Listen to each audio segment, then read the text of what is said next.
श्री आलोक कुमार सिंह जी, माननीय सदस्य विधानसभा, इनको प्रदेश अध्यक्ष पद की जवाबदेही दी जा रही है।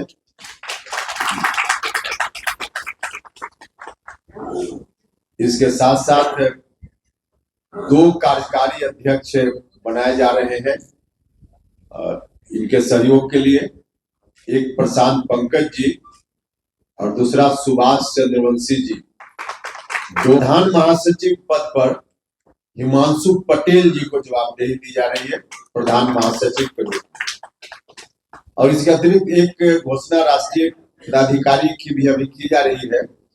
कई दौर का विमर्श हुआ और तमाम विमर्श के बाद जो अंतिम रूप से तय हुआ है उसकी जानकारी यही है कि श्री आलोक कुमार सिंह जी, माननीय सदस्य विधानसभा, इनको प्रदेश अध्यक्ष पद की जवाबदेही दी जा रही है।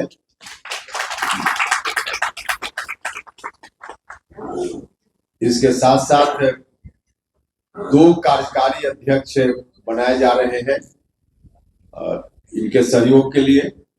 एक प्रशांत पंकज जी और दूसरा सुभाष चंद्रवंशी जी। 2 कार्यकारी अध्यक्ष होंगे।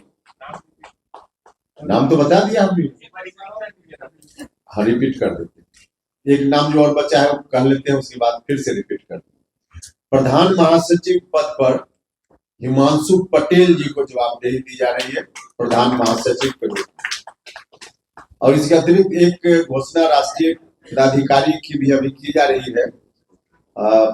मदन चौधरी जी राष्ट्रीय उपाध्यक्ष संगठन की जवाबदेही इनके ऊपर दी जा रही है।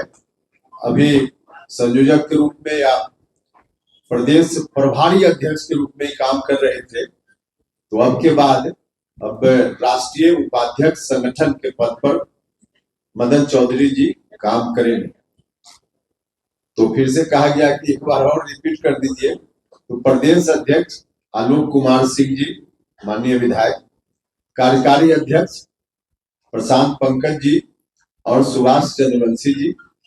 प्रधान महासचिव हिमांशु पटेल जी और राष्ट्रीय पदाधिकारी में राष्ट्रीय उपाध्यक्ष संगठन श्री मदन चौधरी जी। तारीख देने के लिए आपको कष्ट दिया गया था। अब आगे संगठन का काम इन लोगों के ऊपर है, विस्तार देने का काम, सदस्यता अभियान चलाने का काम।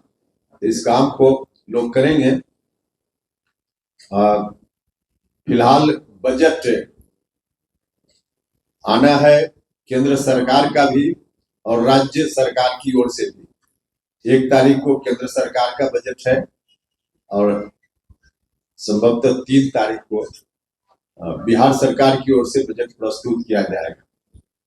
तो बजट से, केंद्रीय बजट से बिहार की काफी उम्मीदें हैं और उम्मीद जायज भी है, क्योंकि इतना बड़ा आशीर्वाद बिहार की जनता ने एनडीए को दिया है।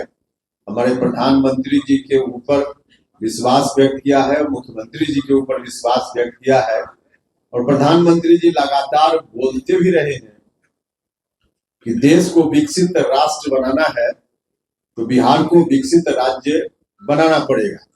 और इस दृष्टि से लगातार केंद्र का सहयोग बिहार को मिलता रहा है हर तरह से।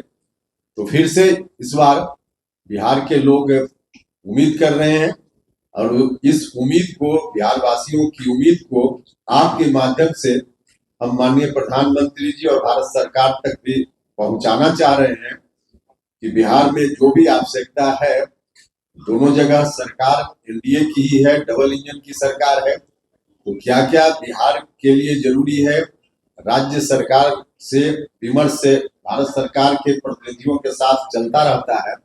तो उसके आधार पे जो आवश्यकता बिहार में है, मालूम है प्रधानमंत्री जी को भी, केंद्र सरकार के जो प्रतिनिधि हैं उनको भी, तो उसके अनुकूल बिहार को हर क्षेत्र में, जिस तरह से पहले सड़क के क्षेत्र में, स्वास्थ्य के क्षेत्र में, शिक्षा के क्षेत्र में, बाकी सभी क्षेत्रों में भारत सरकार से मिलता रहा है सहयोग, इस बार फिर से मिलेगा, यह भरोसा भी है और बिहार के लोगों को भरोसा रखना चाहिए।